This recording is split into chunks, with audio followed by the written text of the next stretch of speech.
Biglang naging building na may second floor. Kaya yun po yung akin po is ito. Maasahan niyo po na ito ay phase 1. Kasi yun po talaga. Ito yung multi-purpose building natin. Ako yung target ko. Para naman po sumabata dito sa phase 2 natin. Ipaparehabilitate po natin itong daycare. Pero yun po yung akin is ito lang rin yung gusto kong sabihin. Ito yung kasama po natin. Ay lagi ko pong pinagmamalaki na dito ko po si sa pamilyang Gopo kasi kilala niyo po yung aking lola si Betty Go Belmonte. Yan po sa pamilyang Gopo kasi dito po siya. At talagang proud na proud po ako. Kasi alam niyo po talagang malaking bagay na siya talaga ngayon ay ang chairman sa Senate ng Committee on Health and Committee on Sports. At nakita naman po natin, ramdam po natin kung ano yung natrabaho niya. Marami sa atin ay naging beneficiary na malasakit centers at hindi lang dito sa Quezon City pero sa buong Pilipinas, ilang milyon na yung natulungan dyan sa malasakit center. At talagang makikita natin na election man o hindi, yung pinaka-busy, yung lagi mong nakikita na araw-araw umiikot talaga sa buong Pilipinas na senador, ay ang ating butihing #1 senator sa buong Pilipinas, si Mr. Malasakit. Ang bisyo niya ay magserbisyo. Ang ating #1 senator, Bongo. Ay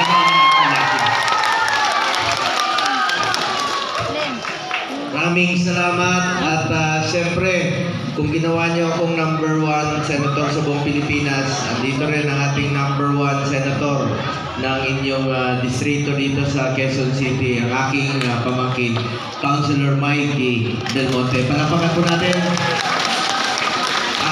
Una-una, ako po'y nagpapasalamat sa inyo. Huwag po kayo magpasalamat sa akin. Marami ko kasing narinig kanina. Salamat, Senador, sa mga tulong, sa mga programa. Huwag po kayo magpasalamat sa akin. Sa totoo lamang po, ako yung dapat magpasalamat sa inyo dahil binigyan niyo po ako ng pangalawang pagkakataon na makapagserbisyo muli sa inyo. At hindi ko po sasayangin yung tiwalang binigay niyo po sa akin. Magsiservisyo naman po ako para sa inyo. Sipag, pagmamalasakit at more serbisyo po ang pwede kong ialay sa inyo. Totoo po yung sinabi ni Councilor Mikey, kahit sa sulok ng Pilipinas, basta kaya ng panahon ko, sunog dito sa Quezon City, baha, lindol, putok ng bulkan sa buong Pilipinas, pinupuntahan ko po yan para makatulong at makapag-iwan po ng konting ngiti sa panahon ng inyong pagdadalamhati. At ako po'y patuloy na magsiservisyo sa inyo at hindi ko sasayangin yung tiwalang binigay niyo po sa akin. Ang puhunan ko po dito sa mundong ito, ang akin pong kredibilidad bilang inyong senador. Ginawa niyo akong #1 sa buong Pilipinas. #2 po ako dito sa Quezon City. Alam niyo ba taga Quezon City din ako? Diyan po ako nakatira sa Teachers Village po. 80s at saka 90s. Kapitbahay po tayo. Kung ano sinasakyan niyo, ganun din po ako. Sasakay po ako ng jeep galing dyan sa Malingap Street. Papunta po sa Glories, minsan sa Pilcoa. Manonood po ako ng sine sa SM North EDSA. Yan pa yung unang mga sinehan noon sa mall at sa Cubao noon.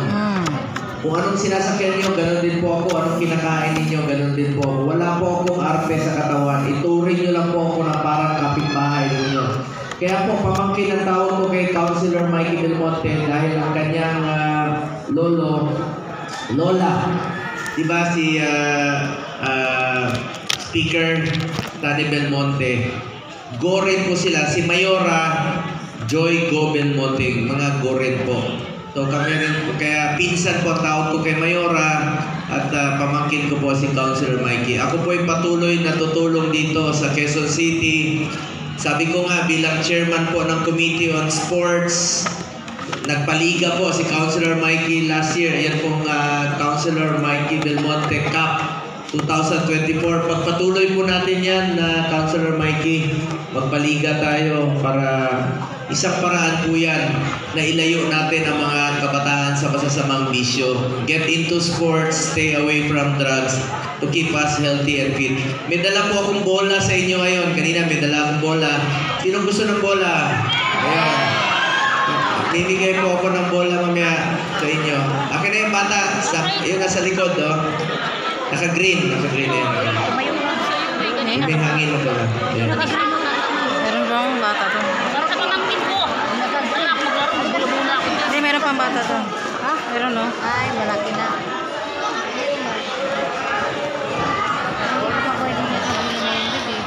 Pwede yan. Ito ba?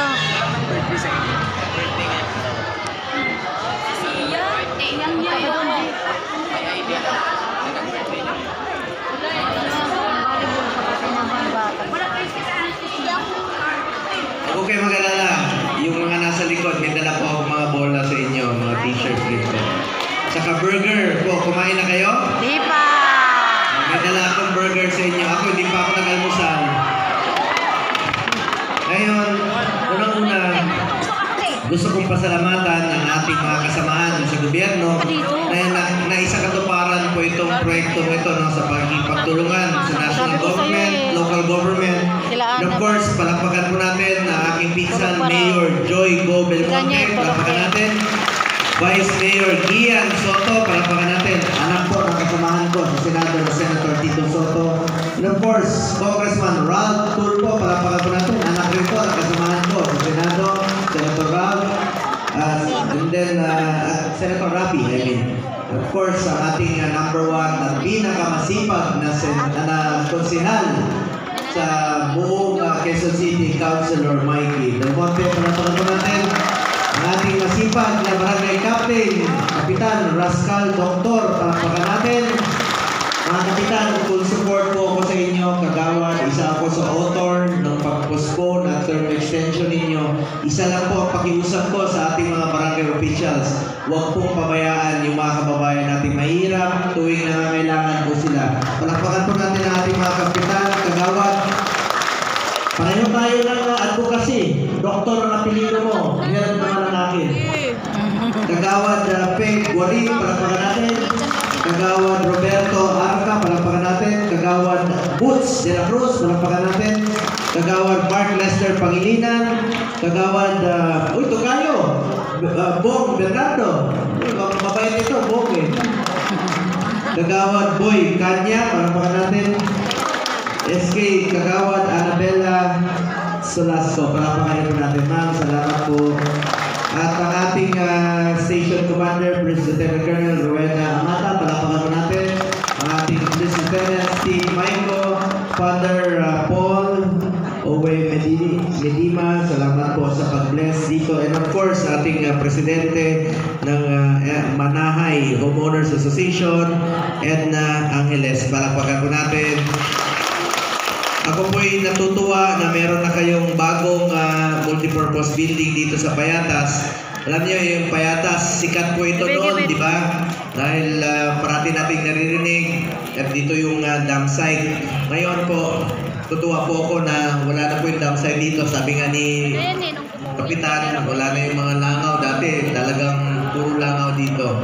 At dapat po umunlad pa itong inyong barangay sa Payatas. Napakaganda po ng Quezon City.